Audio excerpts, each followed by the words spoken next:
Everyone, welcome back to mission JRF. तो आज है हमारा डे 3 हमारी 30 डेज सीरीज़ का, जिसमें कि हम 30 डेज 30 वीडियोस लाएंगे आपके लिए। तो आज है उसका डे 3। तो आज मैं बात करने वाली हूँ यूजीसी नेट के बारे में कि यूजीसी नेट होता क्या है, व्हाट इज़ यूजीसी नेट। और ये वीडियो मैं क्यों बना रही हूँ, ये वीडियो उन सबके लिए जो भी सोच रहे हैं यूजीसी नेट देने के लिए, या जिनको पता करना है कि आखिर ये यूजीसी नेट होता क्या है और वो लोग भी ये एग्ज़ाम दे सकते हैं या नहीं।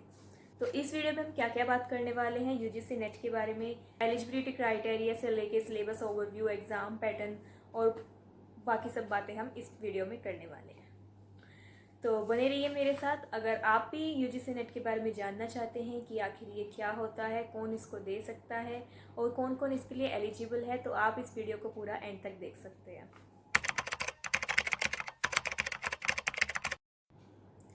So starting with the basics, what is UGC net.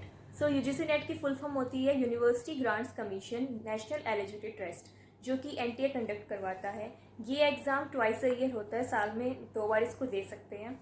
And इसमें मोर देन 83 सब्जेक्ट्स होते हैं, like computer science, history, commerce, maths, English और भी बहुत कुछ 83 प्लस सब्जेक्ट्स होते हैं। तो इसमें कोई भी जिसका भी जो भी अपना फेवरेट एग्ज़ाम है, लाइक जिसका जो भी अपना फेवरेट सब्जेक्ट है, वो इसको दे सकता है। बात करते हैं इसकी एलिजिबिलिटी क्राइटेरिया की। या फिर उसने मास्टर्स डिग्री पास आउट कर रखी हो या फिर वो अपने फाइनल ईयर में हो, वो लोग इस एग्जाम को दे सकते हैं। एज लिमिटेशन है 30 ईयर्स और थोड़ी बहुत रिलैक्सेशन मिलती है कुछ रिजर्व क्राइटेरिया में, लाइक वुमेन्स के लिए 35 होती है एंड एज लिमिट 30 होती है जेआरएफ के लिए, और नेट के लिए ऐसी कोई खास लिमिटेशन नहीं है। So you have to clear your master degree with, if you are general and OBC, so minimum 55% from your master's degree, and if you are SC ST, so minimum 50% you have to score in your master's degree. If you guys are confused between NET and GRF, so NET is the exam, जो main exam है उसको हम net ही बोलते हैं, ठीक है। उसमें क्या होता है, हर साल डिफरेंट वेरी करती है कट ऑफ इसकी। तो फिर उसमें अगर तुम्हारा नेट क्लियर होता है, so you are eligible for the assistant professor. Based on your interview you got a college और फिर आप असिस्टेंट प्रोफेसर की अपनी जॉब स्टार्ट कर सकते हैं। And what is JRF, same exam में थोड़ी सी कट ऑफ हाई जाती है, जिसको बोलते हैं हम JRF. For example, if you score 70% तो आपका नेट क्लियर हो जाता है। इसके बाद आप इंटरव्यू देते हैं और इंटरव्यू के बेस पे आपको अपना कोई कॉलेज मिलता है और वहाँ पे जाके आप असिस्टेंट प्रोफेसर के तौर पे अपनी जॉब स्टार्ट कर सकते हैं। And if you are score the JRF which is like for example 80%, so if you score 80% in the exam, तो आपका जीआरएफ क्लियर हो जाता है, जिसमें आपको क्या बोलते हैं, तो जीआरएफ का मतलब होता है जूनियर रिसर्च फेलोशिप, जिसमें कि आप पीएचडी के लिए क्वालिफाई हो जाते हैं। आप किसी भी गवर्नमेंट कॉलेज में जाके अपना पीएचडी कंटिन्यू कर सकते हैं। एंड फ्रॉम द गवर्नमेंट आपको एवरी मंथ 40,000 रुपीज स्टाइपेंड मिलेगी टू डू योर पीएचडी। तो 4 साल के लिए आपको ये जो 40,000 जो स्टाइपेंड है वो आपको मिलता रहेगा साथ में, और आपको अपनी पीएचडी कंप्लीट करनी, या फिर आपकी इच्छा है, अगर आप नहीं करना चाहते हैं अपनी आगे पीएचडी, तो आप असिस्टेंट प्रोफेसर के तौर पर भी जाके किसी कॉलेज में ज्वाइन कर सकते हैं। बात करते हैं एग्जाम पैटर्न की, तो इसमें 2 पेपर होते हैं, पेपर 1 एंड पेपर 2। पेपर 1 में आपके आते हैं teaching and research aptitude, and paper 2 आपके सब्जेक्ट वाइज होता है, जो भी आप चूज करना चाहे।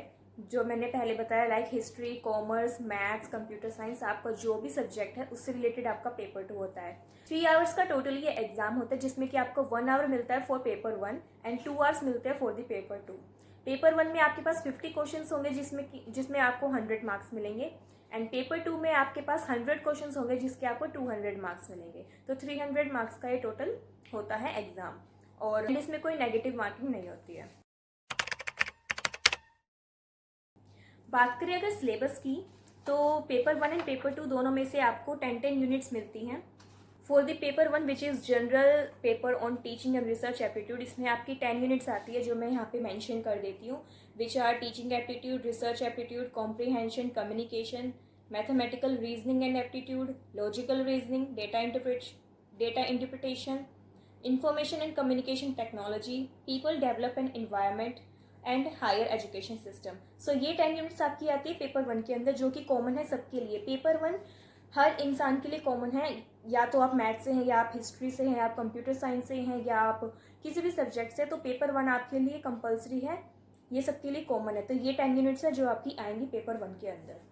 सेम आपको पेपर 2 में भी 10 यूनिट्स मिलेंगी। तो कंप्यूटर साइंस की जो 10 यूनिट्स है वो मैं यहाँ पे मेंशन कर देती हूँ, which are discrete structures and optimisation, computer system architecture, programming languages and computer graphics, database management system, system software and operating system, software engineering, data structures and algorithms, theory of computation and compilers, data communication and computer networks, and the last is artificial intelligence. So ये आपकी 10 units आएंगी paper 2 के अंदर, which is computer science.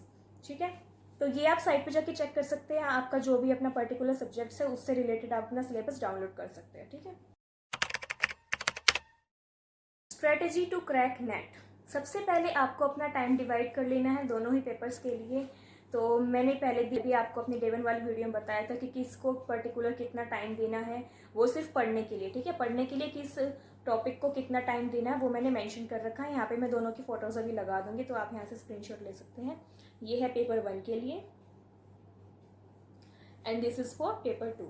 ठीक है, तो पढ़ने से ज़्यादा इम्पोर्टेंट है आप इसकी कितनी रिवीजन करते हैं और साथ ही साथ आप कितने PYQs लगाते हैं। प्रीवियस ईयर क्वेश्चन बहुत ज़रूरी है, क्योंकि जो भी ऐसे गवर्नमेंट एग्जाम्स होते हैं या जो भी ऑफिशियल एग्जाम्स होते हैं वो रिपीटेशन करते हैं थोड़ी बहुत। ठीक है, तो फिर आप अगर प्रीवियस ईयर क्वेश्चंस करेंगे तो हो सकता है 5% एग्जाम आपका प्रीवियस ईयर में से ही आए। ये होता है हर एग्जाम के अंदर की, आप देख सकते हैं कि प्रीवियस जो क्वेश्चंस होते हैं वो एज इट इज उठ के आ जाते हैं, कुछ ऐसे नए उसमें। तो आप कर सकते हैं बिल्कुल रिवीजन के बाद, जब भी आप अपना करने बैठेंगे क्वेश्चन सॉल्विंग, तो आप प्रीवियस ईयर क्वेश्चन सबसे पहले करें, उसके बाद आप कुछ और करें। एंड मैं नहीं कह रही कि आप पूरा पूरा दिन बैठ के 6-6, 8-8 घंटे पढ़े। अगर आपसे नहीं हो रहा है तो start with small.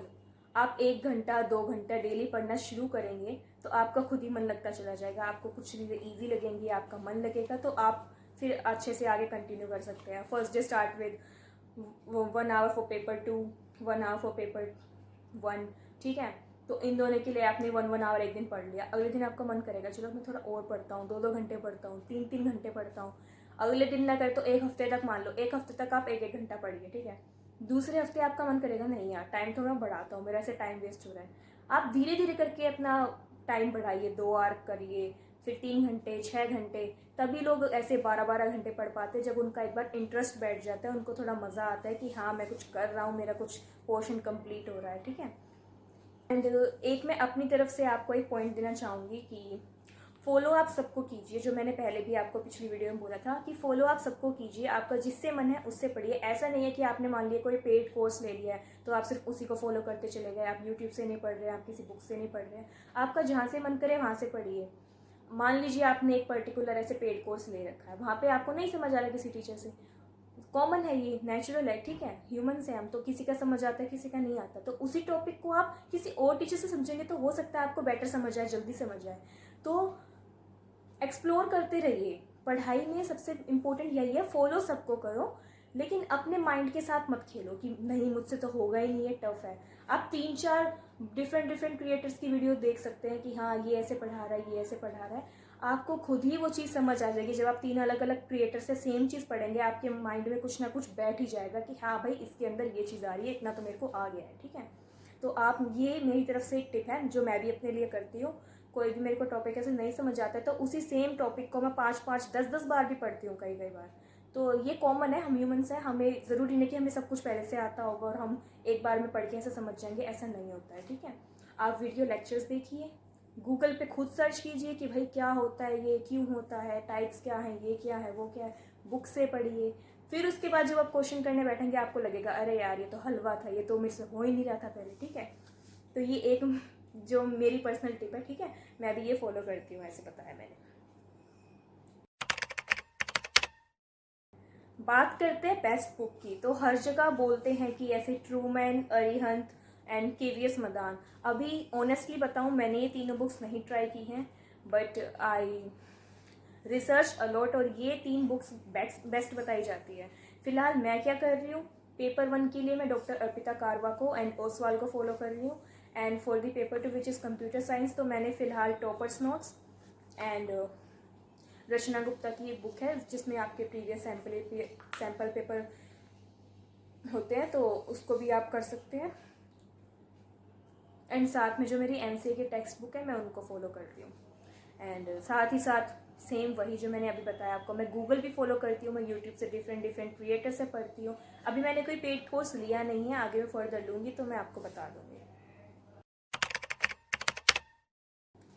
Cut off की बात करें तो हर साल ये वेरी करती है, कट ऑफ इसकी 40-45% ऐसे वेरी करती रहती है per year.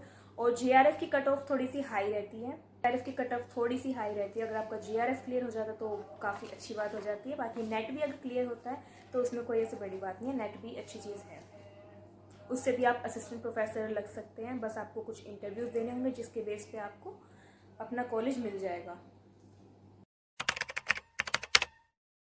So yeah, that's it for the video. Hope you guys like it, and if you are watching till the end, so like this video, subscribe to my channel for day 4, and hit the bell icon. So we will meet you guys in the next video.